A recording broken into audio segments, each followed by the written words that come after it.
Pagkatapos ng ilang oras na pagtatrabaho, unti-unting iniunat ni Emily ang kanyang mga braso mula sa pagkakaupo. Dahan-dahan niyang hinubad ang kanyang headphones, tanda ng pagtatapos ng kanyang shift bilang isang customer service representative sa isang kilalang e-commerce company sa Maynila. "Uuwi ka na ba?" tanong ni Chloe Parker, isa sa kanyang mga kasamahan sa trabaho, habang may ngiti sa kanyang labi. Ngumiti si Emily habang isinakbit ang kanyang bag sa balikat. "Oo, Chloe. Kailangan ko pang bumili ng gamot para kay mama. May sakit siya sa puso, kaya hindi pwedeng maantala ang pag-inom niya ng gamot." "Sayang naman. Akala ko sasama ka sa amin magsangyap. Minsan lang naman ito," sabi ni Chloe, bahagyang nakakunot ang noo pero may lamang pa rin sa boses. "Pasensya ka na talaga, Chloe. Pero hayaan mo, babawi ako sa susunod," sagot ni Emily sabay akbay kay Chloe, na bahagyang natawa. Nagpaalam na si Emily at tinungo ang elevator. Habang pababa, hindi niya maiwasang mag-isip tungkol sa perang ilalabas niya para sa gamot. Alam niyang mahal ang gamot na kailangan ng kanyang ina, ngunit para kay Emily, walang halaga ang pera kung para naman ito sa kalusugan ng kanyang mahal na ina. Handang gawin ni Emily ang lahat para sa kanyang pamilya dahil lubos niya silang minamahal.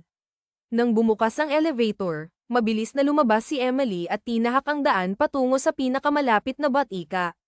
Pagkatapos niyang mabili ang gamot, agad siyang pumunta sa sakayan pauwi. Ngunit habang naglalakad, bigla siyang napahinto nang marinig ang isang mahinang pagsitsit mula sa di kalayuan. Napalingon siya, ngunit wala siyang nakita.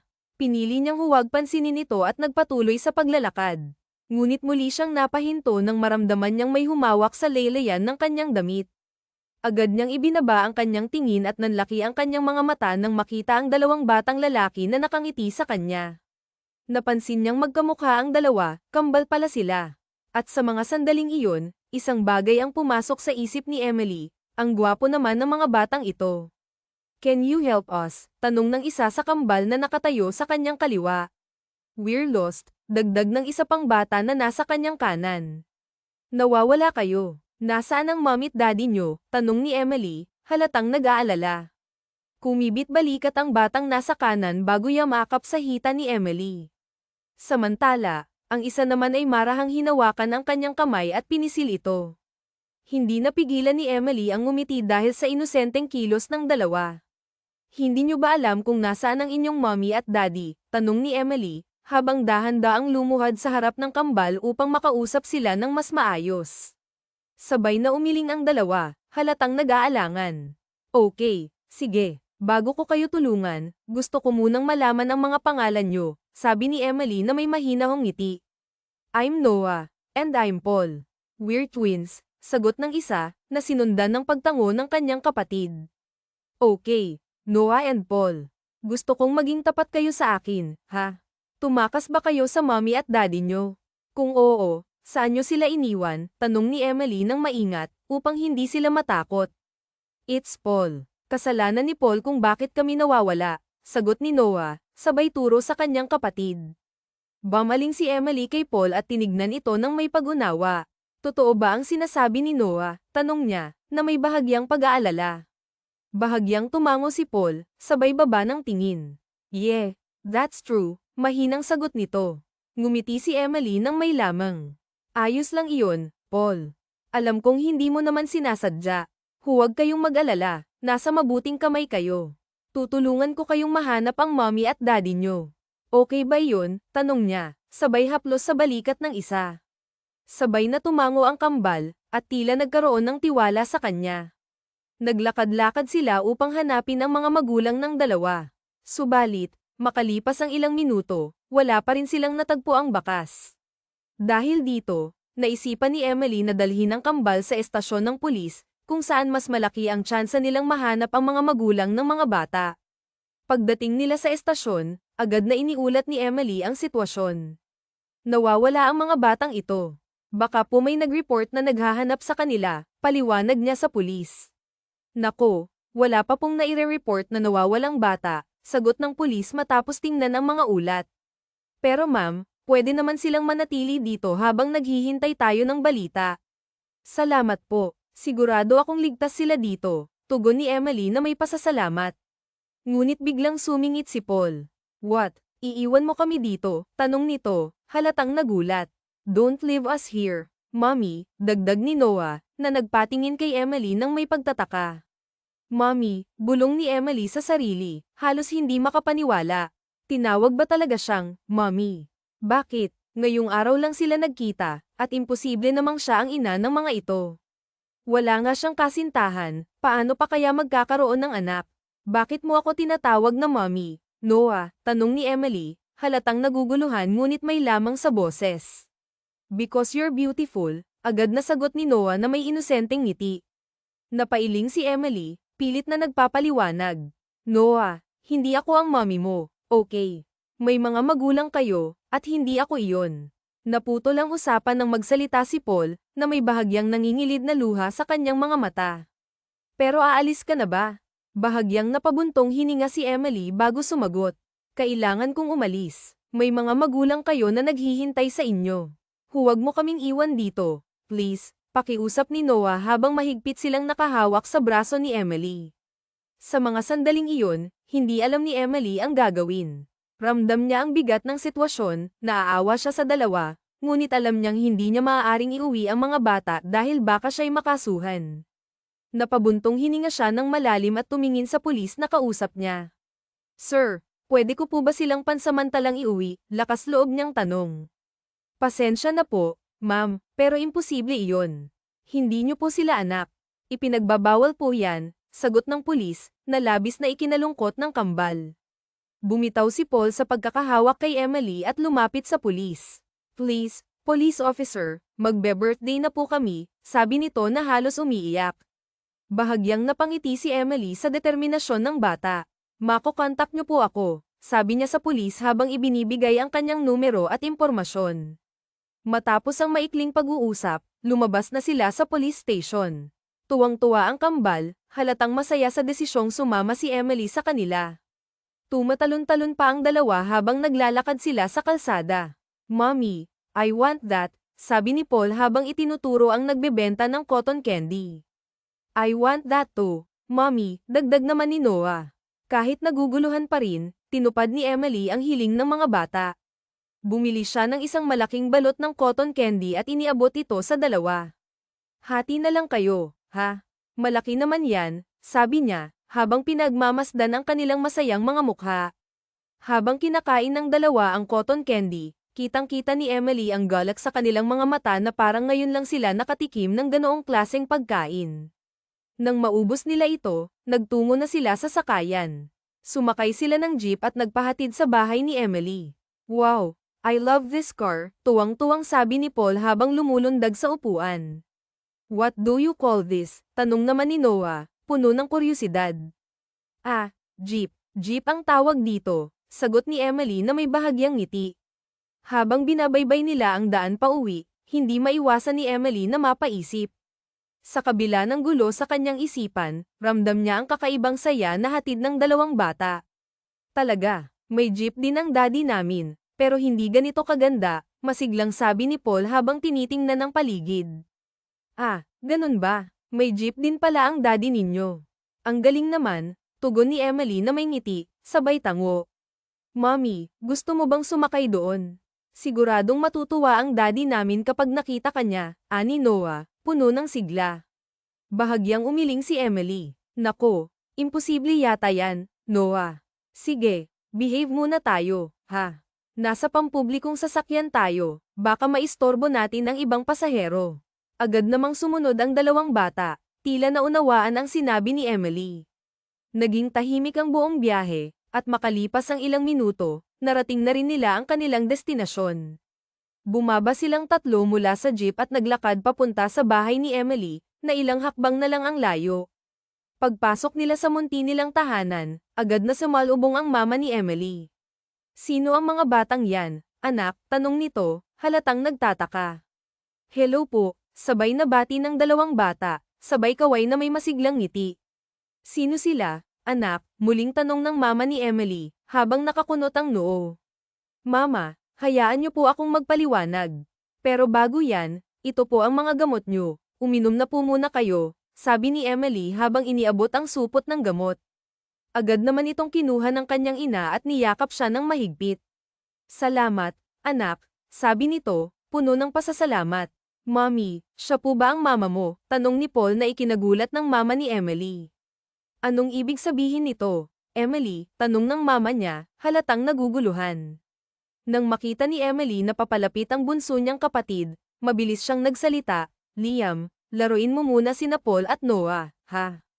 Kakausapin ko lang si mama. Tumango si Liam at agad na inaya ang dalawang bata sa sala. Dinala ni Emily ang kanyang mama sa kusina upang maipaliwanag ang sitwasyon. Ikinwento niya na nawawala ang mga bata at wala siyang nagawa kundi isama sila sa bahay dahil ayaw nilang mawalay sa kanya. Hindi kaya makasuhan ka sa ginawa mo, anak, tanong ng mama niya, halatang nababahala. Iniisip ko rin po yan, mama, pero nakausap ko naman ang mga pulis.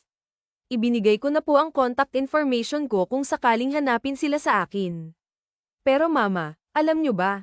Tinawag nila akong mommy. Halos atakihin ako sa puso kanina nang marinig ko yun, sabi ni Emily, bahagyang natawa sa huli. Hinayaan ko na lang po silang tawagin akong mommy. Sa totoo lang, wala akong ideya kung bakit ganun ang tawag nila sa akin. Ngayon ko lang naman sila nakilala, dagdag niya. Sa bagay, mga bata sila. Minsan may mga nasasabi silang hindi pinag-iisipan. Pero mukhang anak mayaman ang dalawang yan. Tingnan mo ang mga kutis nila, ang kikinis, ang puputi, at halatang alaga, sagot ng mama niya, na ikinatawa ni Emily. Kaya nga po hindi sila bagay dito. Sana nga hanapin na sila ng mga magulang nila, wika ni Emily, sabay buntong hininga.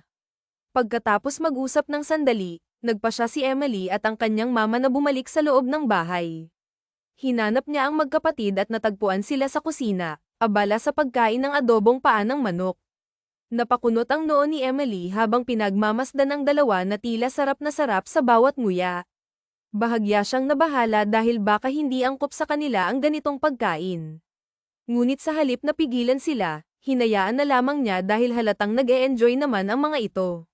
Masarap ba? Tanong ni Emily na may ngiti habang pinagmamasdan ang dalawa, parehong nakaupo sa iisang upuan. Napansin niyang magkamukha ang magkapatid, at kung may kaunting pagkakaiba man sa kanila, marahil ay nasa ugali na lamang iyon.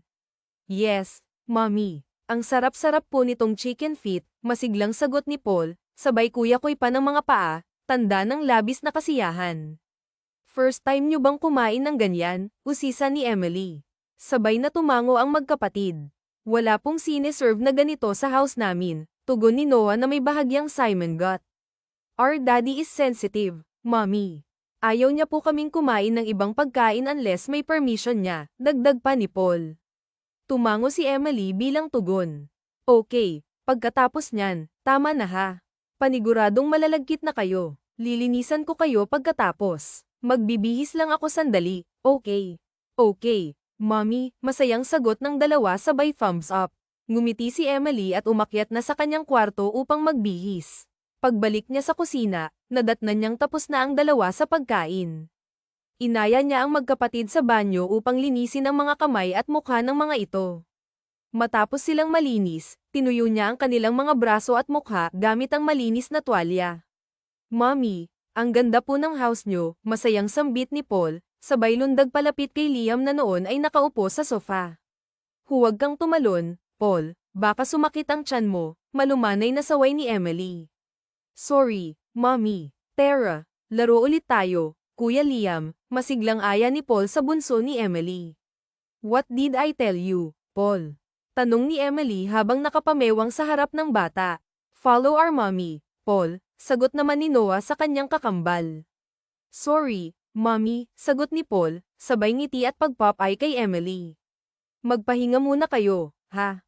Mamaya na kayo maglaro, kakain muna ako. Okay, paalala ni Emily. Okay, sure, mommy, sagot ng dalawa. Habang papunta si Emily sa kusina upang kumain, biglang nagring ang kanyang cellphone na nasa bulsa. Kaagad niya itong kinuha at nakita niyang unknown number ang tumatawag. Sa kabila nito, agad niya itong sinagot dahil baka ito na ang tawag na hinihintay niya. You must be Emily Austria, right? Tanong ng isang lalaki sa kabilang linya. Ako nga yun. Sino to? I am Michael Cervantes at ako ang daddy ni Paul at Noah. Tumawag ako para sunduin na sila. May I know your address? Nang marinig yun ni Emily, kaagad siyang bumaling sa magkambal at masaya nang naglalaro ang mga ito kasama ang bunso niyang kapatid. Sandaling natigilan si Emily ng oras na iyon. Mariin siyang lumunok kapag kanan ay tuluyang sinagot ang nasa kabilang linya. "I-send ko na lang yung address ko sa inyo, Anya." "Thank you. By the way, kumusta sila?" Dam ni Emily sa boses ng lalaki ang pag-aalala. Ngumiti siya. "Maayos lang silang dalawa. Huwag kang mag-alala. Inaalagaan ko naman sila." "Thank you again, Emily. Hihintayin ko yung address mo, at ito na ang pagpatay ng tawag." Bumantong hininga si Emily at pinadala na sa numero ng lalaki ang address ng bahay nila.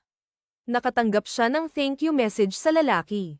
Hindi na lamang yun pinansin pa ni Emily at agad nang kumain sa kusina. Makalipas ang ilang minuto, saktong pagkatapos niyang kumain, isang katok ang narinig niya mula sa labas. Nagugas muna ng kamay si Emily bago nilapitan ang pinto. Nang buksan niyo ni Emily, bumungad ang isang matangkad at gwapong lalaki sa kanya. Nagpadagdag pa sa kagwapuhan nito ang suot nitong eyeglasses. "Hey, I'm Michael. Where are my kids?" Bungad agad nito sa kanya. "Daddy," sabay na sabi ng magkambal na bigla na lang sumulpot sa gilid niya. "My babies, come here, give me a hug," at lumuhad si Michael upang salubungin ang mga anak.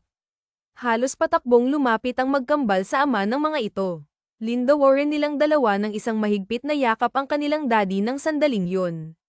Hindi mapigilan ni Emily ang mapangiti. Isa lang ang masasabi niya, ang sweet nila. "Thank God I found you." Mangiyak-ngiyak na anes ni Michael at binuhat ang dalawa sa magkabilang braso nito. "Thank you for taking care of my twins. Hindi ko alam ang gagawin ko kung ibang tao ang nakakuha sa kanila." "Thank you again, Emily. Pwede kang mag-request sa akin para naman mapalitan ko yung ginawa mo sa mga anak ko." "Hindi na, okay na sa akin na makita ang dalawa na nahanap na nila yung daddy nila." "Are you sure? Anything, Emily, ibibigay ko kahit anong gusto mo." Umiling si Emily. "Nako, hindi na po. Ayos na po yun. Wala naman po sa akin yung ginawa ko. Isa pa, naaawa rin ako sa kanila kaya inuwi ko na muna sila dito." "Daddy, is mommy coming with us?" Nakangusong tanong ni Paul sa daddy nito. Napakunot noon naman si Michael ngang marinig yun kay Paul. "What did you say, Paul?" "She's our mom, right?" Turo ni Noah sa dalaga. "You told us before that our mother is beautiful, Daddy." "She is so beautiful so she's definitely our mother," bungis-ngis pa ni Paul. Hindi alam ni Michael ang gagawin niya ng sandaling iyon. Nahihiya na siya kay Emily kaya naisipan na lamang niyang dalhin ang mga anak niya sa kotse pero laking gulat at nalamang niya nang biglang tumalon ng mga ito mula sa braso niya at bumalik kay Emily. "Hindi kami sasama kapag hindi kasama si Mommy," matigas na wika ni Paul at parehong humawak ang dalawa sa laylayan ng damit ni Emily na para bang walang balak ang mga ito na bitawan siya dahil sa higpit ng pagkakahawak ng mga ito sa damit niya. "Oh, I'm sorry for their behavior." Hindyang paumanhin ni Michael kay Emily kapag puwan ay lumuhad sa harap ni Paul at Noah. "Come on, we have to." Aya nito sa mga bata. "No Daddy, hindi kami sasama kapag hindi kasama si Mommy," nakangusong tanggi ni Paul. Hindi na alam ni Michael ang gagawin niya ngayon, wala na siyang alam kung paano pa niya mapapakiusapan ng anak upang sumama sa kanya. Naawa si Emily kay Michael kaya naman lumuhad siya sa harap ng dalawa at ngumiti sa mga ito. "Just follow your dad, okay?" Ayaw niyo naman sigurong magalit siya, di ba? "But Mommy, gusto namin nakasama ka," malungkot na wika ni Noah.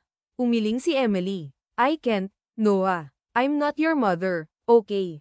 May sarili kayong ina at hindi ako yun. I'm just a stranger. Please follow your dad," pakiusap ni Emily sa dalawa. "Mommy ka namin Daddy told us so." Si Paul, hindi pa rin maintindihan ni Emily kung bakit patuloy siyang tinatawag ng mga ito ng Mommy. Malinaw naman na may ina ang mga ito dahil nandito ang daddy nila. Patuloy niyang pinakiusapan ang dalawa na sumama na kay Michael at hindi naman nabigo si Emily. Umiiyak pa ang mga ito habang naglalakad patungo sa kotse, pinagmasdan lamang ni Emily ang papalayong balto ng tatlo, at bago pumasok ang magkambal, kinawayan pa siya ng mga ito. Kumaway rin naman si Emily pabalik sa dalawa, at nang makapasok na sila, napakunot noo siya nang makitang naglakad si Michael pabalik. "May naiwan ka ba?" tanong niya nang makalapit ito. "Wala naman. Gusto ko lang mag-sorry ulit." Hindi mo kailangang mag-sorry, Michael. Mga bata pa sila, at naiintindihan ko sila. Nga pala, nasaan yung mommy nila? Personal mang tanong yun, hindi pa rin napigilan ni Emily na ilabas yun sa bibig niya. Sandaling natahimik si Michael, at makalipas ang halos 1 minuto, nagsalita ito, patay na ang mommy nila. Namatay siya pagkatapos niyang maisilang ang magkambal. Sorry, Emily. Alam kong nangungulila sila sa mommy nila, pero sinusubukan ko namang magpakaama, ina sa kanila, eh. Napaawang ang mga labi ni Emily nang marinig yun sa mismong bibig ni Michael. Hindi niya magawang makapagsalita, tulala siya, at nang magpaalam si Michael sa kanya, hindi na siya kumibo. Pinagmasdan niya lamang ito habang papalayo, hanggang sa makasakay na ito sa kotse nito, at saka lamang bumalik sa realidad si Emily nang tuluyang mawala ang mag-aama. Kaya pala mommy ang tawag nito sa kanya. Patay na pala ang ina ng mga ito. Nakaramdam ng lungkot at awa si Emily sa tatlo. Ngayon, naiintindihan na niya sina Paul at Noah. Lumaki silang walang ina, at alam niyang hindi yun naging madali para sa kanila. Natagpuan na lamang ni Emily ang sarili niya sa loob ng kanyang kwarto habang emosyonal. Hindi mawala sa isip niya yung sinabi ni Michael sa kanya. Paano siya makakatulog nito? Isang malakas na buntong hininga ang pinakawala ni Emily, kapag kuwan ay mariing ipinikit ang mga mata, at hinayaan ang kadiliman na lamunin siya. Sorry, sir. Hindi ko po alam na nawala pala sila sa tabi ko. Sinubukan ko naman po silang hanapin, pero nabigo po ako. Sorry talaga, sir. Huwag niyo po akong tanggalin sa trabaho ko dahil kailangan ko po ito. Umiiyak na pagmamakaawa ni Linda, ang yaya na hinir ni Michael para alagaan ang mga anak niya. Tumiimang panga ni Michael habang masamang nakatingin kay Linda. Hindi ako nagkulang na paalalahanan ka na huwag mo silang aalisin sa mga mata mo. I told you that many times, Linda. Nang dahil sa'yo, nawala sila, but thanks to Emily, she found them. Ayoko nang mangyari to, Linda. You're fired. Parang awa nyo na, sir. Hindi po ako pwedeng mawalan ng trabaho. Ako lang po ang inaasahan ng pamilya ko. Sandaling tiningnan ni Michael si Linda. Kalaunan ay ipinatong sa harap nito ang isang tseke na pinirmahan niya kanina bago pa man makarating si Linda sa kanyang opisina. Build a business with that money. Still not enough. Kinuha ni Linda ang tseke at mabilis na nagningning ang mga mata nito nang makita ang halaga sa tseke. Salamat po, Sir Michael. Sorry po ulit. Umalis ka na. Malumanay niyang pagtataboy dito. Tumango ito at mabilis na lumabas ng opisina niya. Isang buntong hininga ang pinakawalan ni Michael sa kanyang bibig bago nagsalin ng alak sa baso. Malaki ang utang na loob niya kay Emily dahil nahanap nito ang mga anak niya. Kakagaling lang ng dalawa sa eskwelahan nila, at nag-aya ang mga ito na bumili ng ice cream sa mall. Tinawagan muna siya ni Linda, at pumayag naman siya. At makalipas ang ilang minuto habang abala sa pagtatrabaho sa kumpanya niya, tumawag si Linda sa kanya at inimporma na nawawala ang mga anak niya. That time, hindi alam ni Michael ang kanyang gagawin. Sinubukan niyang hanapin ang mga ito pero bigo siya, pero nang magtungo siya sa police station na malapit lamang sa mall kung saan nawala ang dalawa, napag-alaman niya sa mga pulis na kasama ng mga ito ang isang babae na laking pasasalamat na lang talaga niya ay nag-iwan ito ng number doon kaya natawagan niya agad. Walang hininging kapalit si Emily sa kanya. Gustuhin man niyang magbigay, ayaw din ito. Sa tutuusin, dapat lang na nabigyan niya ito ng kapalit dahil kung hindi dahil dito, baka magpahanggang ngayon ay hinahanap pa rin niya ang mga anak niya. Marami nang nainom na alak si Michael ng sandaling yun, at gumawi ang mga mata niya sa larawan ni Sofia, ang namayapa niyang asawa na ina ni Paul at Noah. Hindi man lang ito nagkaroon ng pagkakataon na makita ang mga anak nila right after mailuwal nito si Noah, binawian na agad ito ng buhay. Akala ni Michael ay wala ng saysay kung ipagpapatuloy pa niya ang buhay niya dahil wala na ang babaeng pinakamamahal niya, pero nagkamali siya dahil pinunan ni Paul at Noah ang pangungulila niya kay Sofia. Mahal na mahal siya ng mga anak niya kaya ipinapangako niya kay Sofia na gagawin niya ang lahat para sa mga anak nila. Gustong lumaki ni Sofia na maayos sa mga anak nila, at two-parent pa rin yun ni Michael. Hindi na napigilan pa ni Michael ang maging emosyonal ng sandaling yun. Sunod-sunod siyang umiling, at lumabas ng kanyang opisina, at saka nagtungo sa kwarto ng magkambal. Malalim na ang gabi pero mulat na mulat pa rin ang mga ito nang makapasok si Michael sa kwarto ng dalawa. Bakit hindi pa kayo natutulog? Tanong niya. Kapag Kwan ay umupo sa paanan ni Noah. Uminom na ba kayo ng gatas? Tanong niya pa. Ngunit imbes na makakuha ng sagot sa mga ito, malungkot na mukha ang ipinakita ng dalawa sa kanya. We missed our mom, Daddy, si Paul na nasa kabilang kama. Bukod ang kama ng dalawa. Hindi pumayag si Michael na mag-share sila ng kama dahil pareho silang malikot matulog. With that thought, mas lalong naging emosyonal si Michael.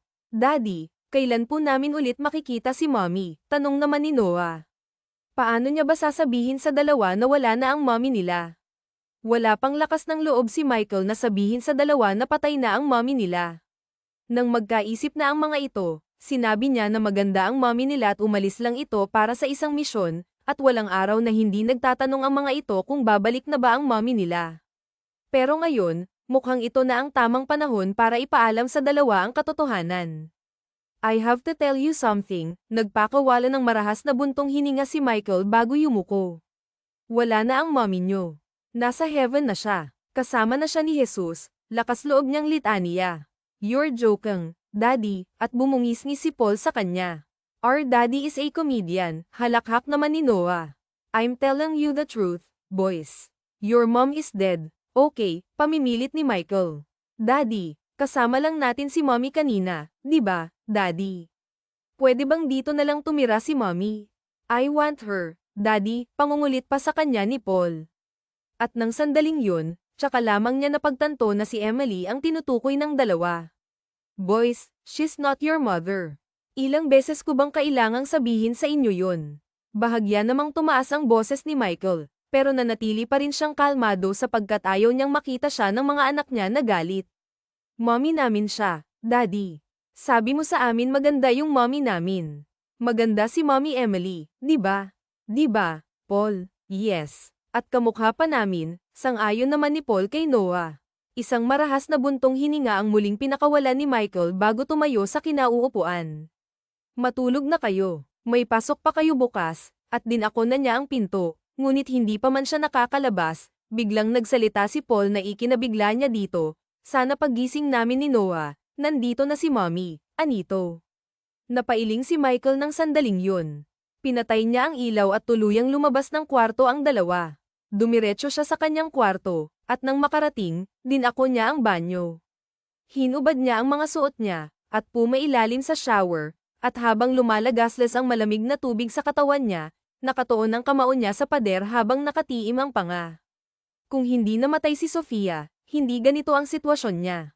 Napakahirap para kay Michael bigyan ng solusyon ang problemang kinakaharap niya. Anong gagawin niya ngayon na si Emily na ang kinikilalang mommy ng mga ito? Tulala ka yata, Emily. Ilang araw ko nang napapansin yan, mabilis na bumaling si Emily nang marinig yun kay Chloe Parker. Break time nila ngayon at nasa cafeteria sila, pero imbes na kainin ang kinuha niya, nakatanaw lang siya sa malayo. Ilang araw na rin ang lumipas magmula nang makilala niya ang mag-aamang Michael, Paul, at Noah. Sa loob ng ilang araw na iyon, walang araw na hindi nawawala ang mga ito sa utak niya, lalo na nang sinabi ni Michael sa kanya na wala na ang mommy ng dalawa. Halos hindi siya patulugin noon at animoy binabagabag siya ng konsensya niya na sana'y hindi na niya hinayaang umalis ang dalawa at hahayaan niya ang mga ito na ituring siyang mommy dahil nangungulila ang magkambal at kailangan nila ng ina. Pero dahil desisyon ni Michael ang masusunod, wala siyang magagawa kundi hayaan ito. Medyo hindi lang maganda ang pakiramdam ko, nakangiting tugon ni Emily kay Chloe Parker. Dapat hindi ka na pumasok. Maiintindihan naman yan ni manager natin, wika ni Chloe Parker. Umiling siya. Sayang yung siseherin ko. Panggastos na rin namin yun. Aya bago tuluyang humigop sa kape niyang bangkay na sa lamig. Nang matapos ang break time nila, nagpatuloy na rin sila sa pagtatrabaho nila, at nang matapos ang shift ni Emily, naisipan na rin niyang umuwi. Malapit ng gumabi ng sandaling yun kaya naman din alien na niya at baka matraffic pa siya, ngunit patungo pa lang siya sa sakayan nang bigla nang magingay ang cellphone niya. Kinuha niya yun, at nang makitang ang mama niya yun, agad niya itong sinagot. Hello, ma. Napatawag ka ba? Tanong niya. Pero laking gulat ni Emily nang marinig niya ang paghikbi ng mama niya. Umiiyak ka ba, mama? Nasaan ka? Nag-aalalang tanong ni Emily sa mama niya. Anak, si Liam. Nandito kami sa ospital ngayon. Hindi maganda ang kalagayan ni Liam ngayon, anak. Kailangan ka namin, Emily. Kailangan ka ng kapatid mo. Wika pa nito na halos ikinahon ospital kayo ninenerbiyos na tanong ni Emily at nang sabihin ng mama niya ang ospital na kinalalagyan nila ngayon pinatay na ni Emily ang tawag at pumara ng taxi hindi na siya nag-atubiling alamin kung ano ang kalagayan ni Liam ngayon gusto niya munang mapuntahan sila nang makasakay si Emily nagpahatid na siya sa ospital na tinutukoy sa kanya ng mama niya at makalipas ang ilang minuto nakarating na rin siya nagbayad na siya at halos liparin na niya ang loob ng ospital sapagkat hindi siya mapalagay pagpasok pa lang ni Emily sinalubong agad siya ng mama niya ng isang mahigpit na yakap at ang posayo na iyon ipinaalam nito sa kanya na may pneumonia si Liam at delikado daw ang sakit na iyon ilang araw nang nilalagnat si Liam at kanina raw dumaing ito ng pananakit ng dibdib kaya agad nilang dinala sa ospital kailangan daw agad na maga si Liam dahil kung hindi baka raw magkaroon ito ng komplikasyon at ayaw yung mangyari ni Emily kaya sinabi niya na gawin na ng doktor ang lahat ng makakaya nila upang gumaling si Liam hindi sapat ang pera natin anak pribadong ospital patama ako na pong bahala huwag po kayong mag-alala gagawin ko po ang lahat para kay Liam okay ako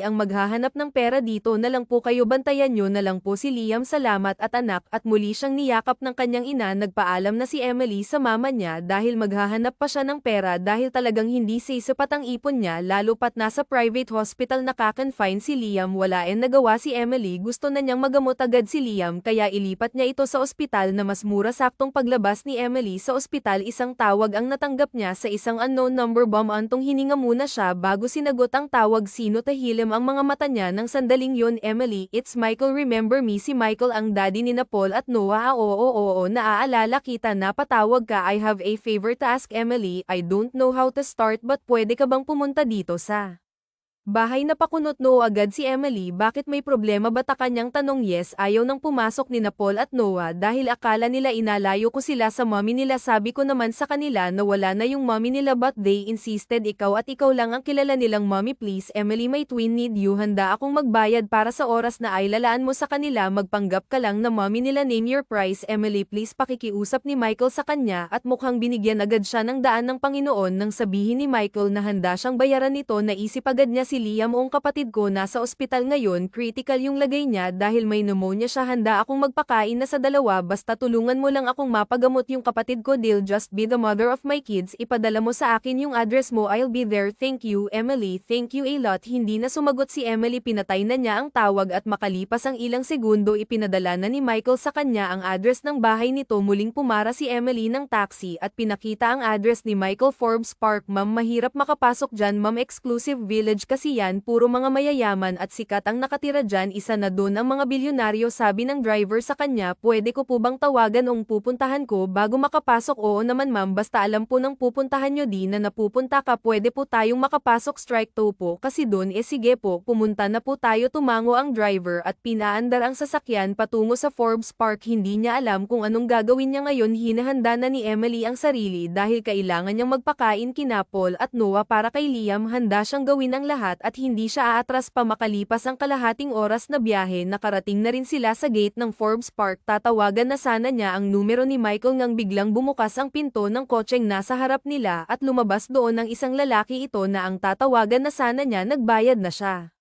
sa driver at lumabas na ng sasakyan Michael sigaw niya kaya nakuha niya ang atensyon nito heyo tatawagan sana kita pero andito ka na pala so we go tumango si Emily bumalik si Michael sa kotse nito at binuksan nito ang pinto sa passenger seat at pinaupo doon ang dalaga come in aya niya dito nagtataka man ay wala na ring nagawa si Emily kundi ang tanggapin ng paanyaya ni Michael nang makapasok siya sa loob ay umikot naman si Michael sa driver's seat at pinaandar na nito ang kotse papasok sa loob ng Forbes Park at hindi pa man sila nakakalayo sa gate kaagad nagliwanag ang mga mata ni Emily na makita ang kagandahan ng loob kaya pala nasabi ng driver kanina ng mga mayayaman ang nakatira dito dahil sa maganda ang mga ari-arian doon halos lahat ng nakikita ni Emily mga mayayaman lang ang makakabili dahil abala ang mga mata ni Emily sa kapaligiran hindi na niya namalayan na tumigil na yung kotse na antala lamang yung pagmamasid niya nang tumikim si Michael we're here nakangiting sabi nito bumaba ito ng kotse at umikot sa gawin niya nagulat naman siya nang bigla nitong box ang pinto at nang umangat ang kamay nito. Walang nagawa si Emily kundi tanggapin yun at ay nalalayan pa siya nitong makababa ng sasakyan at doon ay halos malula siya nang makita ang bahay sa harap niya. Hindi na awang makapagtanong ni Emily dahil inaya na siya ni Michael papasok sa loob. Sumunod siya dito at nang tumigil ito sa harap ng matayog na pinto, ipinakita ni Michael sa kanya ang smart lock. The passcode is 166,216. Nang pindutin yun ni Michael, biglang bumukas ang pinto. Pero teka, bakit nito sinabi sa kanya ang passcode ng bahay nito? Bakit mo sinabi sa akin yung passcode? Naiiling na tanong ni Emily kay Michael. Sagot na sana si Michael nang sumigaw ang dalawang makukulit na bata. Nang balingan yun ni Emily, nakita niya sina Paul at Noah na palapit sa kanila. Ngumiti ng malapad si Emily, lumuhad sa marmol na sahig at sinalubong ng mahigpit na yaka ang dalawa. We missed you mommy so much, wika ni Paul at siniil niya ito ng isang halik sa pisngi. Kumusta kayo? Tanong niya. Okay naman po kami mommy, we're happy because you're here. Thank you daddy for granting our wishes. Sambit naman ni Noah. Kapag kanan ay nagangat ito ng tingin kay Michael na kasalukuyang nakatayo sa likuran ni Emily. Mommy, eat na po tayo, the food is ready, aya sa kanya ni Paul at hinayla na siya ng mga ito patungo sa kusina. Bumaling muna si Emily kay Michael at nang tumango ito, sumama na siya sa dalawa. Hindi mapigilan ni Michael ang mapangiti habang hila-hila ng mga anak niya si Emily patungo sa kusina. Napakasaya ng mga ito ngayon, seeing them happy makes him happy to. Antong hininga si Michael at sumunod na sa tatlo. Umupo siya sa tabi ni Hazel. Sumandok na siya ng pagkain niya at nang susubo na sana siya, bigla na lamang siyang pinigilan ni Paul at Noah. Daddy, wait, mag-pray po muna tayo, wika ni Noah na ikinakunot naman ang noon ni Michael. Hindi naman nila gawain ang magdasal bago kumain kaya nagtataka si Michael. Hinayaan na lamang niya ang mga anak niya at pinangunahan ni Emily ang pagdarasal. Kitang-kita ni Michael sa dalawa na gustong-gusto ng mga ito ang ginagawa nila. Masaya talaga silang nandito si Emily, pero paano niya ipapaliwanag na hindi niya mommy ito? Kahit ipaliwanag na niya ang totoo, hindi pa rin maniniwala ang mga ito na wala na ang totoo nilang mommy. Muling antong hininga si Michael at nang matapos ang pagdarasal, nagsimula na rin silang kumain. Tahimik lamang si Michael ng sandaling iyon habang ang kambal ay kinakausap si Emily. Boys, you can talk to her later. Kumain muna kayo. Remember what I said. Don't speak when your mouth is full. Sabay sabi ng dalawa, tumango siya bilang pagsang-ayon. Nanahimik naman ang dalawa at tahimik ng kumain. Samantalang si Emily naman ay naiilang habang katabi si Michael. Gusto niyang bumuka ang kinauupuan niya at magpalamon na lang. Bakit naman kasi ito tumabi sa kanya? Akala niya kasi ay kina Paul at Noah ito tatabi, pero nagkamali siya. Hindi naman siya pwedeng tumayo at lumipat ng upuan dahil baka ma-offend niya si Michael. At nang matapos silang kumain, iniakyat na nagkasabay ang kambal sa kwarto ng mga ito upang linisin. Samantalang silang dalawa ay nasa living area ng bahay. Malayo ang tingin ni Emily kay Michael at naiilang pa rin siya. I will shoulder everything, Emily. Kahit magkano man ang magastos, ibibigay ko. Gusto ko lang maging masaya ang mga anak ko, wika ni Michael na ikinatuon ni Emily dito. Maraming salamat, Michael. Sa katunayan, hindi ko na alam ang gagawin ko. Pero bigla kang tumawag at nabuhayan ako. Nagkaroon ako ng pag-asa. Ayokong mawala yung kapatid ko, dagdag pa ni Emily.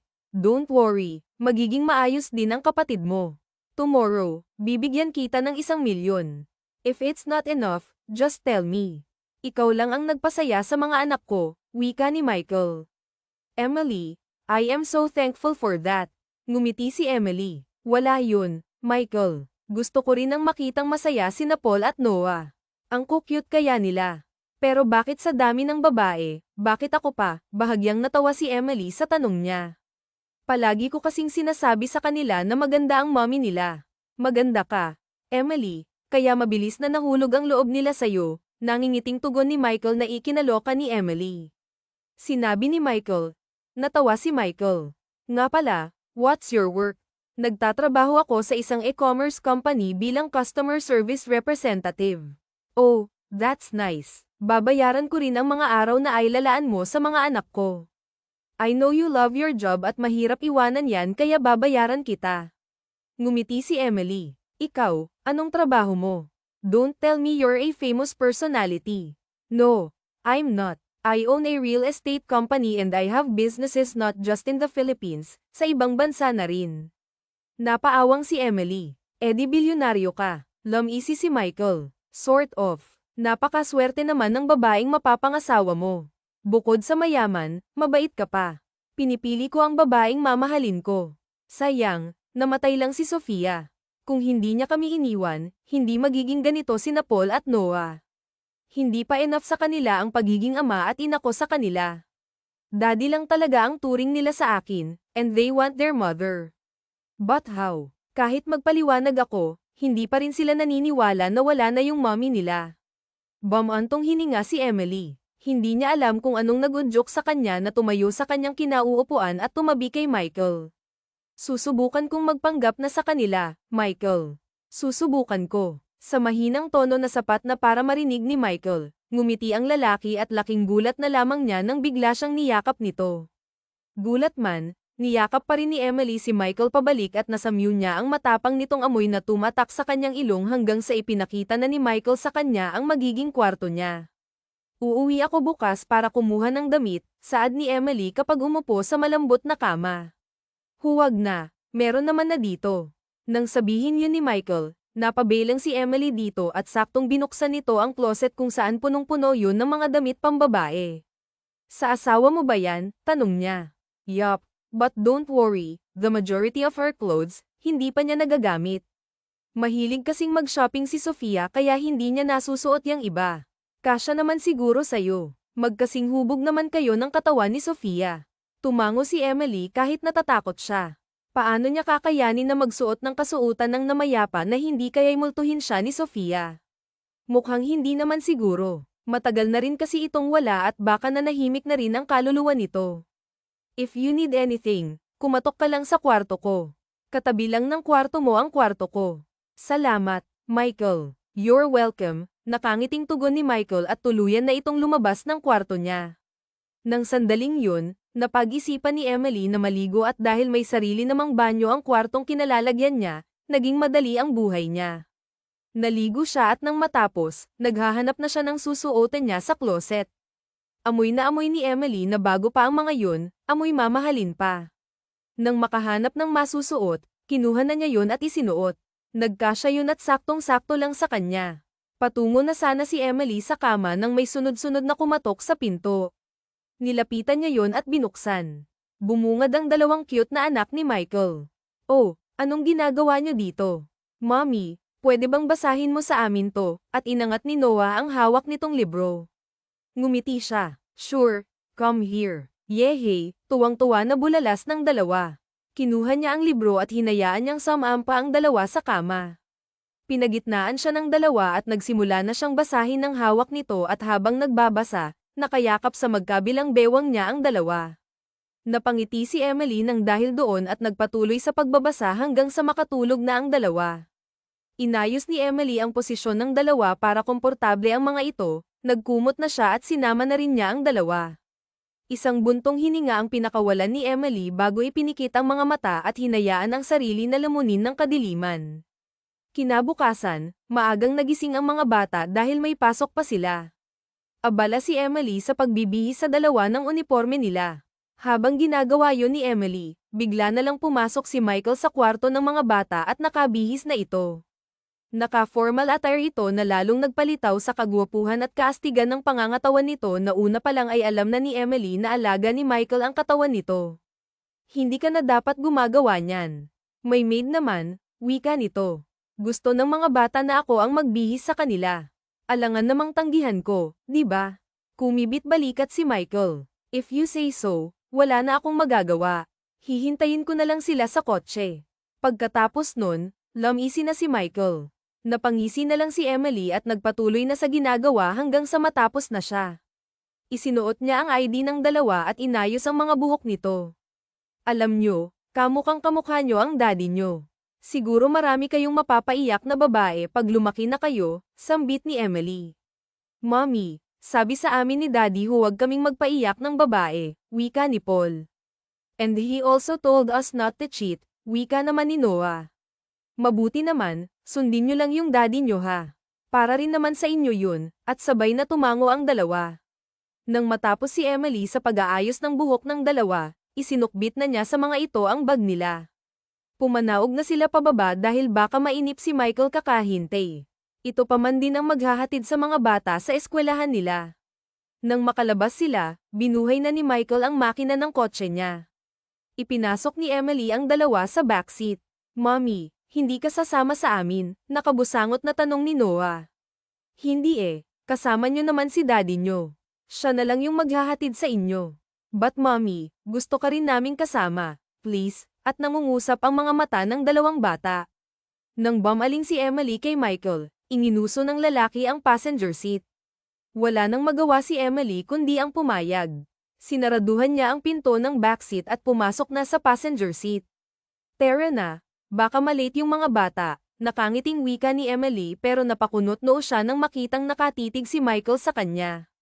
Halos 1 minutong itinagal nun kaya taka-taka si Emily sa mga nangyayari. Hindi pa ba tayo aalis? Naiiling niyang tanong. Umiling si Michael at bahagya itong lumapit sa kanya. Kapag kuwan ay hinailan nito ang seatbelt at inilock sa ibaba. Safety first, nakangiting saad ni Michael bago nito tuluyang pinaandar ang sasakyan. Mommy, sunduin mo kami mamaya ha, pautos yun ni Paul kahit hindi siya sigurado. Sumagot pa rin siya, oo naman. Yehey, at nag-appear pa ang dalawa. Pareho na lang silang natawa ni Michael ng sandaling yun at makalipas ang ilang minuto, nakarating na rin sila sa eskwelahan ng dalawa. Siniil ni Michael ng tigisang halik sa labi ang dalawa at dahil hindi alam ni Emily ang kanyang gagawin, sa pisngi niya hinalikan ng mga bata. Pinagmasdan pa nilang dalawa ni Michael ang pagpasok ng dalawa sa eskwelahan at nang mawala na ang mga ito, muling pinaandar ni Michael ang sasakyan pero sa pagkakataong yun ay sa kumpanya na nito. Bagay sa'yo yung suot mo. I remember those nights when Sophia used to them. Ang daming nangyayari sa amin, wika ni Michael at sinabayan ng mahinang pagtawa. Actually, first time ko lang din magsuot ng nightgown. Mali yata na sumama pa ako, dapat nagbihis ako. Kitang-kita tuloy yung kaluluwa ko. Kung may mambabastos man sa'yo, ako makakalaban nila, may pagbabantang wika ni Michael na ikinaloka ni Emily. Ipaglalaban siya nito. Bakit? Para saan? Walang nakikitang rason si Emily para ipaglaban siya ni Michael pero ayaw na niyang pag-usapan ang tungkol doon. Gusto na lang niyang alamin kung saan sila pupunta. Saan ba tayo pupunta? Di ba may trabaho ka pa? Sa company ko nandun kasi yung checkbook ko. Yun naman pala. Naalala ni Emily na ngayon nga pala siya bibigyan ng bayad ni Michael sa pagpayag niyang magpanggap kina Paul at Noah. Hindi na umiimik si Emily. Makalipas ang ilang minuto, nakarating na sila sa isang matayog na malaking gusali. Itinigil ni Michael ang kotse niya sa parking lot. Kapag kuwan ay hinubad ang suot na coat at inabot yun kay Emily na ikinakunot ng noo nito. Suotin mo yan, bukod sa kita na yung kaluluwa mo, malamig pa sa loob, baka hindi mo kayanin yung lamig. Salamat, Michael. Isinuot na nga ni Emily ang napakabangong coat ni Michael. Matapos nun, lumabas na rin sila at sumakay silang dalawa sa elevator patungo sa office ni Michael na matatagpuan sa pinakatuktok ng gusali. Mataas yun kaya 1 minuto ang tinagal bago bumukas ang elevator. Nang lumabas si Michael, sumunod si Emily dito. Nakasunod lang siya sa lalaki hanggang sa pumasok si Michael sa loob ng office nito at hindi mapigilan ni Emily na mamangha dahil sa ganda nun isama pa ang glass wall kung saan kitang-kita mo ang labas mula sa loob. Dahil abala si Emily sa pagmamasid, hindi na niya namalayan na tapos na pala si Michael sa pagpirma ng check. Nakatayo ito sa harap niya habang nakaangat ang kamay nito sa harap niya. Kung kulang pa yan, magsabi ka lang. Kinuha ni Emily ang check at halos mahulog ang mga mata niya nang makitang hindi lang triple ang halagang binigay sa kanya ni Michael na taliwas sa ipinangako nito sa kanya kagabi. Ang laki nito, Michael, gulat na wika ni Emily. Ngumiti si Michael. You should thank my twins. Pinapasaya mo sila, Emily. Handa akong dagdagan pa yan basta't makita ko lang na masaya ang mga anak ko. And I'm also thankful to you, Emily. Maliit na bagay lang yung ginagawa ko pero alam mo naman na ginagawa ko to dahil sa kapatid ko at itong binigay mo sobra-sobra na to. Salamat Michael, salamat talaga. Dahil sa emosyong nararamdaman, hindi na napigilan ni Emily na yakapin si Michael kung saan nasamyo niya ang mabango nitong amoy. Don't mention it, Emily. So what's your plan now? Pwede kitang ihatid sa bahay if you want, bulalas ni Michael. Wika ni Emily sa kanya, nako, hindi na. Nandito ka na sa trabaho mo kaya ayaw na kitang abalahin at saka pupuntahan ko yung kapatid ko para kumustahin siya at para na rin mabigay ko yung cheque kay mama. Okay. Keep safe, Emily. Tumango si Emily at nagpaalam na kay Michael. Naglakad na siya palabas ngunit hindi pa man siya nakara-rating ng pinto nang biglang magsalita si Michael. Bumalik ka sa ground floor. May naghihintay sa iyong kotse doon. Tumango siya at ngumiti kay Michael bago tuluyang lumisan. Samantalang si Michael naman ay pumulsa at nagpakawala ng buntong hininga sa bibig niya. Bakit ganon? Bakit may nararamdaman siya kay Emily sa tuwing kasama niya ito? Tumitibok ang puso niya. Mali ito. Nangako siya kay Sofia na hindi na siya magmamahal pa ng iba at habang buhay na panghahawakan ni Michael ang pangakong yun sa dati niyang asawa. Kahit imposible na mas lalong madagdagan ang nararamdaman niya para kay Emily dahil araw-araw na nilang kasama ang mga anak niya sa bilis ng oras, hindi na namalaya ni Emily na 1 linggo na pala siyang kasama ang mag-aama. Noong una ay naiilang pa siya pero ngayon hindi na. Paano ba naman kasi? Gumagawa talaga ng paraan sina Paul at Noah para magkalapit silang dalawa ni Michael katulad na lang kagabi. Nag-request ang dalawa kung maaari bang matulog sila ng magkatabi. Hindi na nagawang makahindi ni Michael samantalang si Emily ay wala nang nagawa kundi ang pumayag. Pinagitnaan nila Michael ang dalawa at sa katunayan, hindi man lang nakaramdam ng pagkailang si Emily kay Michael sa hindi niya malamang dahilan. Mabuti naman po at nasa maayos ng kalagayan si Liam, naway makalabas na po siya sa ospital. Tugon ni Emily sa mama niya nang ipaalam nito sa kanya na nasa maayos na kondisyon na si Liam matapos ang ilang araw na nakaranas ito ng hindi maganda sa katawan nito. Malapit nang gumaling si Liam, anak. Hindi ito mangyayari kundi dahil sa'yo, salamat anak. Wala po yun, mama. Para sa inyo handa po akong gawin ang lahat.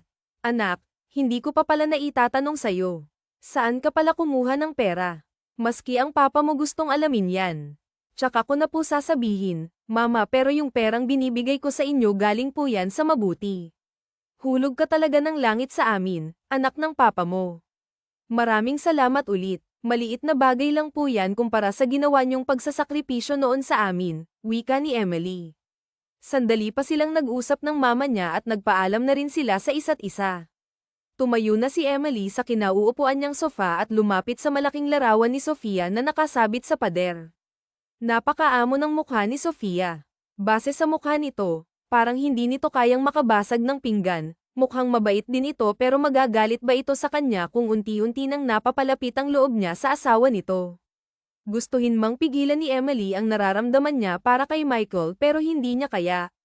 Isang araw, namalaya na lamang niya na unti-unti na siyang nahuhulog sa lalaki. Napakabuting tao ni Michael kaya hindi niya mapigilan ang mahulog dito pero mali na mahalin niya ang lalaki dahil mukhang mahal pa nito si Sofia dahil walang araw itong hindi nagkukwento tungkol dito. Marahil ay nasa puso pa rin ni Michael ang dati nitong asawa at ayaw niyang makisiksik doon, kaya habang maaga pa, pipilitin niya ang sarili na huwag tuluyang mahulog kay Michael. Mommy, can you help us with our assignment? Napapitlag na lamang si Emily nang marinig yun. Hinarap niya yun at bumungad sa kanya sina Paul at Noah habang hawak ang mga notebook nila. Sure. Anong subject ba yan? Tanong ni Emily. Mathematics po, Mommy, tugon naman ni Paul sa kanya. Gumiti siya at inaya ang dalawa sa swimming pool area. Umupo sila doon at nagsimulang tulungan ni Emily ang dalawa. Basic math lang naman yun kaya hindi nahirapan si Emily na turuan ang dalawa. Mommy, pwede ka po bang sumama sa amin sa family day namin sa school? Sabi po kasi ng teacher namin, dapat isama namin yung mommy at daddy namin, sabi ni Noah. Bahagyang natigilan si Emily. Ayaw naman niyang tanggihan ang dalawa kaya wala naman siyang nagawa kundi ang pumayag. Sige, sasama ako. Kailan ba yun? Tanong niya. Next month pa po, Mommy. Yehey, we're so excited na po. Makikilala na po kayo ng mga classmates namin, tuwang-tuwa na wika ni Paul. Ngumiti lamang si Emily ng sandaling yun at ipinagpatuloy na ang pagtulong sa assignment ng dalawa. At matapos yun, nag-swimming naman silang tatlo. Marami silang nagawa ng maghapong yun dahil weekend naman. Nang sumapit ang gabi, pinatulog na rin niya ang dalawa. As usual, nagbasa na naman siya ng libro sa mga ito hanggang sa makatulog sila. Sinigurado niya munang maayos ang posisyon ng dalawa bago siya lumabas ng kwarto ng mga ito. Patungo na siya sa kwarto niya nang biglang bumukas ang main door at bumungad si Michael sa kanya, pero laking gulat niya nang bigla itong natamba sa sahig. Nabahala agad si Emily kaya naman dali-dali siyang bumaba at nilapitan ang lalaki na lasing pala dahil sa mukha nitong pulang-pula.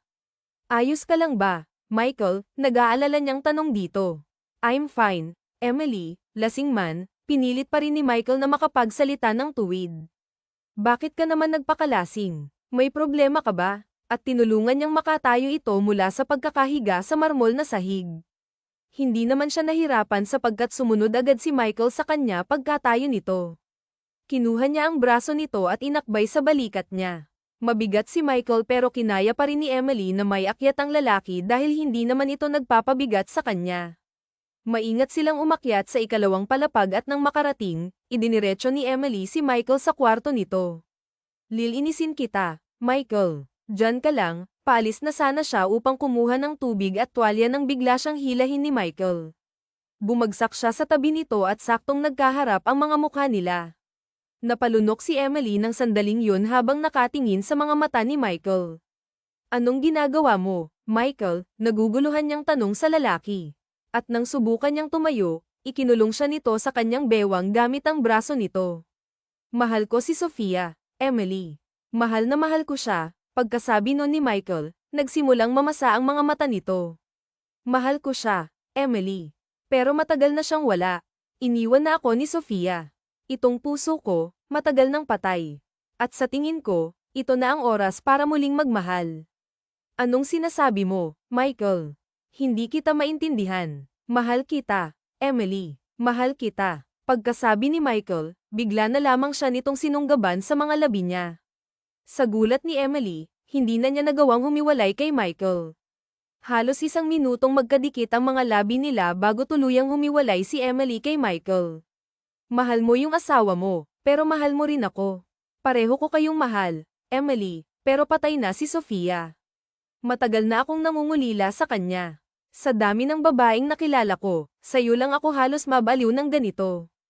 Hindi ko alam, bigla ko na lang yun naramdaman. So, mahal kita, Emily. I want to be with you forever, with my sons. They need you. My sons need a mother, and it's you. Ipinagtataka ng tatlo, para muling makumpleto yung pamilya namin, at handa akong ibaon lahat sa limot kung sakaling tanggapin mo ako sa buhay mo. Pareho lang kayo ni Sofia, Emily, kaya hindi na rin ako nagulat nang mabilis na gamaan ang loob ni Paul at Noah sa'yo, lita niya ni Michael na ikinalat ni Emily. Mukhang ito na rin ang pagkakataon upang sabihin kay Michael ang nararamdaman niya dito. Mahal din kita, Michael, pero hindi mo kailangang kalimutan yung nakaraan mo kay Sofia. Naiintindihan kita, Michael. Ibig bang sabihin, tinatanggap mo na ako sa buhay mo? Ibig bang sabihin, pwede ka nang maging mommy ng mga anak ko habang buhay? Puno ng pagkasabik na tanong ni Michael sa kanya. Oo naman. Ikaw kasi ang bait-bait mo. Yan tuloy, nahulog na ako sa'yo. Hindi pa man siya natatapos sa pagsasalita niya, muli siyang sinunggaban ni Michael ng halik sa kanyang mga labi, pero sa pagkakataong ito, malalim na yun dahil sa mapusok na halik ni Michael sa kanya. Hindi na napigilan ni Emily ang mag-init. May nangyari sa kanilang dalawa ni Michael at hindi yun makakalimutan ni Emily. Hindi ako papayag na mapalitan ng ibang babae ang anak ko. Hindi ba't nangako ka sa akin na hindi mo papalitan si Sofia? Ano to, Michael? Pagkababa ni Emily kasama sina Paul at Noah, yun agad ang narinig niya. Nang bumaling siya sa living area, nakita niya doon si Michael habang kasama ang isang babae na sa tansya niya ay mga nasa 50 na yung edad. Matagal nang patay si Sofia. Mahal ko po ang anak niyo, pero panahon na rin po para muling buksan ko yung puso ko sa ibang babae. Kailangan ko rin pong magmahal dahil yun yung hinihingi at kailangan ng puso ko, tugon ni Michael sa ginang. Ito pala ang ina ng dati nitong asawa. Nakayuko lang si Emily ng sandaling yun at imbis na patuloy na makinig sa pag-uusap ng dalawa, inaya na niya ang kambal palabas ng bahay. Nang makalabas silang tatlo, dinako nila ang kotse ni Michael. Ipinasok ni Emily ang dalawa sa backseat samantalang siya ay pumasok sa passenger seat at doon hinintay si Michael. Mommy, where are we going? Tanong ni Paul.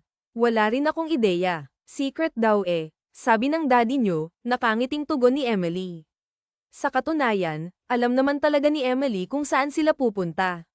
Pupunta sila sa sementeryo upang bisitahin ang mommy ng mga ito. Yun na rin siguro ang pagkakataon upang kausapin si Sofia dahil siya na ang magiging bagong mommy ng dalawa. Gusto rin niyang magpaalam dito para sa nararamdaman niya kay Michael. Makalipas ang halos 5 minuto, lumabas na rin si Michael sa bahay nito at hindi may pinta ang mukha nito ng sandaling yun. Pumasok ito sa driver seat at binuhay ang sasakyan. Bakit ganyan yung mukha mo, Michael? Nag-aalalang tanong niya sa lalaki. Wala nang makakapigil sa nararamdaman ko, Emily. Mahal kita at hindi ko kayang mawala ka kahit ayaw ng ina ni Sofia. Hindi ako papayag. Ayaw niya sa akin, exactly. Gusto niyang si Sofia pa rin yung mahalin ko, pero gusto kong magmahal, Emily. I don't care about what she said. Desisyon ko to kaya wala siyang pakialam. Kahit anong gawin niya, hindi niya tayo mapaghihiwalay. Bawat salitang lumalabas sa bibig ni Michael, sincere ang mga yun. Mas lalo niyang minahal si Michael dahil sa pagiging sincere at mabuting tao nito. Ilang araw na rin ang lumipas nang umamin sila sa isa't isa. Mabilis ang mga pangyayari pero kahit na mabilis, hindi naman yun pinagsisisihan ni Emily. Pareho nilang mahal ang isa't isa, hindi lang sila nagmahalan para sa nararamdaman nila sa bawat isa, minahal nila ang bawat isa para kina Paul at Noah at ng pad-ating pa nilang mga anak. Pinaandar na ni Michael ang kotse patungo sa sementeryo kung saan nakalibing si Sofia. Habang papalapit sila, kinakabahan siya. Paano kung hindi pumayag si Stephanie na maging bagong asawa ni Michael at mommy ni Paul at Noah? Pero ano pa bang magagawa ni Stephanie gayong wala na ito? Pero natatakot pa rin siya. Kahapon naman ay na-meet na din ni Emily ang pamilya ni Michael. Masaya siya dahil tinanggap siya ng mga ito at ngayong araw, pagkatapos nilang bisitahin si Sofia, dadalhin naman ni Emily sina Michael sa pamilya niya upang ito naman ang ipakilala doon. Tungkol naman kay Liam, unti-unti nang bumubuti ang kalagayan nito at malapit na itong makalabas ng ospital. Nang makarating sila sa sementeryo, dumiretso agad sila sa puntod ni Sofia. Ipinatong ni Emily ang dala nitong bulaklak sa lapida bago sila umupo sa damuhan samantalang sina Paul at Noah ay nakaupo sa magkabilang lap ni Michael. She's your real mother, wika ni Michael. Matagal ko nang sinasabi sa inyo na wala na ang totoo niyong mommy pero hindi kayo naniniwala sa akin. Daddy, naniniwala po kami sa inyo. Alam po namin na nasa heaven na yung mommy namin kasi sabi niyo po sa amin noon huwag na naming isipin na wala na yung mommy namin isipin namin na nasa malayo lang siya at babalik din siya. You even said to us na we should think positive all the time no matter what happens, saad ni Paul na ikinagulat ni Michael. I said that. Yes daddy, you were drunk when you said that. Bakit nung sinabi ko sa inyo na wala na yung mommy nyo bakit kahit hindi kayo naniwala? Kasi sabi mo po think positive always that we shouldn't think our mom was dead, si Noah naman yung sumagot. Bakit kayo nagmuryot nung wala na si Emily sa bahay? Tanong ni Michael. Pilosopong umiti ang dalawa. Kasi sabi po ni Grandma kailangan nyo na po ng new wife and also our new mom, sagot ni Paul sabay na tumalon mula sa lap ni Michael ang dalawa at masayang tumakbo palayo. Samantalang si Michael naman ay tumayo at hinabol ang dalawa. Napailing na lang si Emily sa oras na yun at ito na rin ang pagkakataon upang makausap si Sofia. Hi Sofia, ako to si Emily. Gusto ko lang magpaalam kung pwede ko bang mahalin si Michael. Gusto ko ring magpaalam kung pwede ba akong maging bagong mommy ni Paul at Noah. Don't worry, aalagaan ko sila ng mabuti. Ibibigay ko ang buhay na hindi mo na ay paranes sa kanila. Hayaan mong ako ang maging gabay mo para sa mga anak mo. Mamahalin ko sila, Sofia. Ipapangako ko sa iyo na itutuloy ko ang nasimulan mo. Yun ay kung papayag ka, sambit ni Emily habang nakatingin sa lapida ni Sofia. Makalipas ang ilang sandali, bigla na lamang hamangin ng malakas at pakiramdam ni Emily ay may yamakap sa likod niya dahil bahagya itong bumigat. Marahil ay ito na ang sagot ni Sofia. Marahil ay pumapayag na ito sa pagpapalam niya. Yes, mommy. Yes, mommy. Napatingin na lang si Emily at nakita niyang humahangos ang dalawa papalapit sa kanya. Nang makalapit ang mga ito, yamakap sina Paul at Noah sa kanya. Yes, mommy. Anong yes yung sinasabi niyo? Naguguluhan niyang tanong. Payag na po kami na maging new mommy ka namin at new wife ni daddy, nanlaki ang mga mata niya. Ilang segundo ang makalipas na tagpuan na lamang ni Emily ang sarili na umiiyak, hindi niya mapigil ang maging emosyonal dahil sa sayang nararamdaman niya ngayon. Salamat mga anak, Yuzel ni Emily bago niyakap ang dalawa samantalang si Michael ay nakatayo lang at masayang pinagmamasdan ang mag-iina niya. Finally he had already found his home, hindi na niya sasayangin ang pagkakataong ito upang mas lalong mahalin si Emily kasama ang mga anak nila at ng padating pa nilang mga anak na natili pa sila ng ilang minuto sa sementeryo bago sila tuluyang nagpaalam kay Sofia. Handa na si Brando na makilala ang pamilya ng babaeng mamahalin niya habang buhay. Ika nga, if life can remove someone you never dreamed of losing, it can replace them with someone you never dream. Wakas.